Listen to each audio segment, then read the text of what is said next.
Welcome to WineTelligence, the smart way to learn about wine. What am I taking off my rack tonight? It's the ingredient to make gluhwein. Gluhwein? Yes, gluhwein, hot mulled wine. Wherever you are in the world, I'm sure you've tried it before. In Scandinavian countries, they call it glögg. In Germany, they call it gluhwein. So here in South Africa, when anybody talks about gluhwein, they'll know that you're going to make lovely hot wine, mulled wine. That's what we're making tonight. So what do we need to make gluhwein? And why do we make gluhwein with all these ingredients? First of all, let's have a look at the main ingredient. What we have right here is some red wine. You'll notice that it's one of these that comes in a container, in a little box. And this is the 2-litre container from Robertson. It's the Ruby Cabernet. That is a lovely wine to drink and to make gluhwein with. The next thing we need is orange juice. So those are the two main things.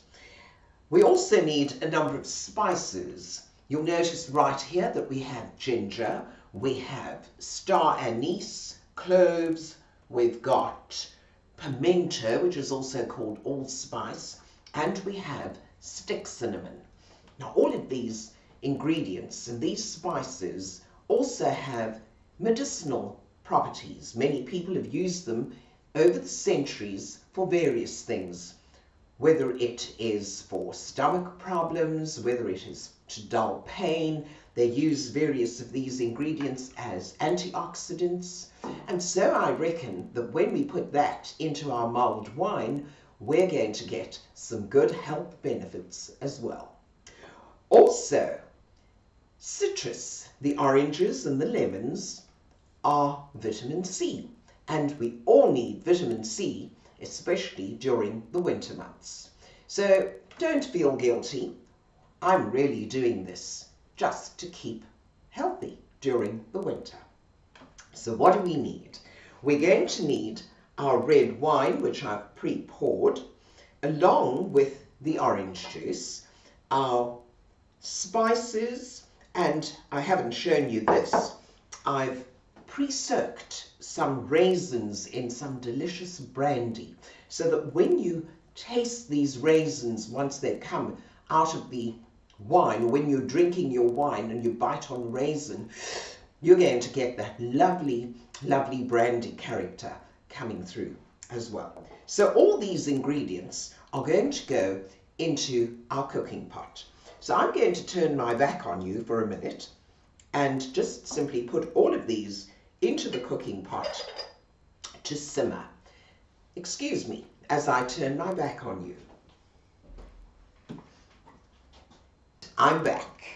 Well, if you want to, you can also put a few of these slices of the orange and the lemons into the gluhwein as it simmers. Now you notice that I do say simmer. You never ever allow it to get to boiling point, because when the wine boils, you're actually losing all the alcohol. And who wants to do that? Otherwise, we may as well make gluhwein with grape juice. Don't you agree? So let's put these into the cooking pot as well. Now, there are 1 or 2 rules. Do remember that when you are choosing a wine for your gluhwein, don't use something that you wouldn't drink out of a glass, because if you don't like the wine in the glass, you're not going to like it in the gluhwein. So choose a wine that you enjoy. And the Robertson Ruby Cabernet, I've poured a little glass for myself, is certainly something that I am quite happy to drink on its own. For those of you who don't want to add the little bit of sugar that I've put into the gluhwein, Robertson also makes a natural sweet red wine. So it's a natural sweet, meaning that no added sugar has been put into this wine. The sweetness comes from the natural fermentation. The fermentation is stopped before all the alcohol is formed and all the sugar has been converted into alcohol. So it's natural sweet. No added sugars to it. And there is our cooking pot. Lovely and warm. It hasn't boiled at all, so we haven't lost the alcohol. Let's take a little glass and we're going to ladle some of our gluhwein into our glass. Oh, it smells absolutely delicious. Can you see the steam coming from it?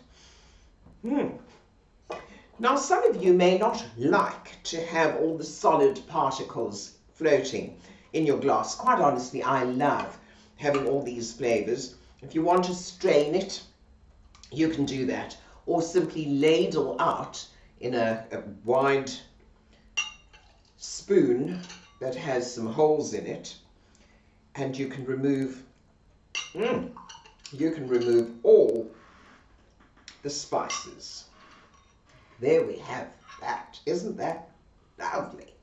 So if you want to garnish it, all we need to do is take a little, let's just put the lid back on, take a little orange slice or a lemon slice, and you can put that onto the side of the glass.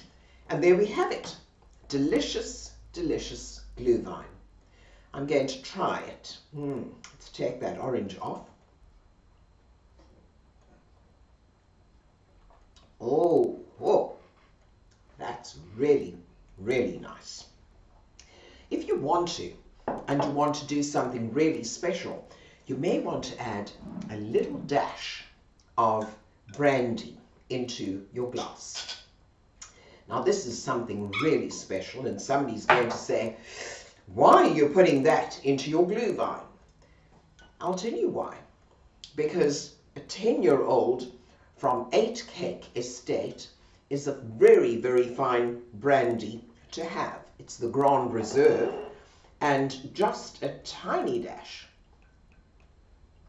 to add what we call a kick to the gluhwein. So that is our 8 Cake pot still brandy, produced on the historic farm 8 Cake out in Stellenbosch. The farm has been there for ages and ages. In fact, the homestead dates back to 1712, and there are some super stories coming out of 8 Cake. The winemaker is Estelle Lorenz, and on one of my previous broadcasts you will have heard Estelle chatting about some of her wines.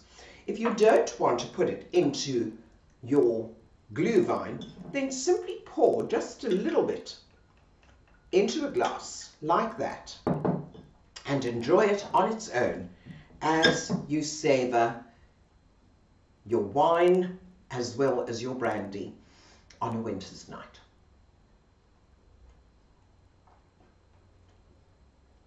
Oh, what beautiful flavors. Again, a potpourri of spice in this lovely brandy from 8 Cake. You'll notice too that I have all the traditional foods and little tasty bits that we enjoy in South Africa. Right here we have what is called biltong. I've got to say it right, biltong. My tongue's getting tied around the brandy, I'm afraid. These are some olives that I have cured myself. These olives I got from Gabriel's Kloof, which is a farm out in the on the way to Bot River. I made these olives myself, and I got that from the farm at Gabriel's Kloof from Bernard. I have made these too. These are little citrus, what we call citrus confit or preserves, and these are think these were little naartjies. They're little, tiny little citrus fruits that I cured and preserved. Here we have a long stick of the biltong, which you can slice with your knife. We have some dried sausage over there, and of course the traditional cheese to go with all of that. So on this winter's night, I say enjoy your gluhwein, and do enjoy some of the lovely South African delicacies that go with it. Brandy on the side if you want, or brandy in the glass. Thank you for joining me tonight. Ingrid here from WineTelligence, the smart way to learn about wine. I do hope that you enjoyed the video, so please do like the Facebook page and the video and share it with your friends. Till next time, join me to find out what I'm taking off my rack. Goodbye.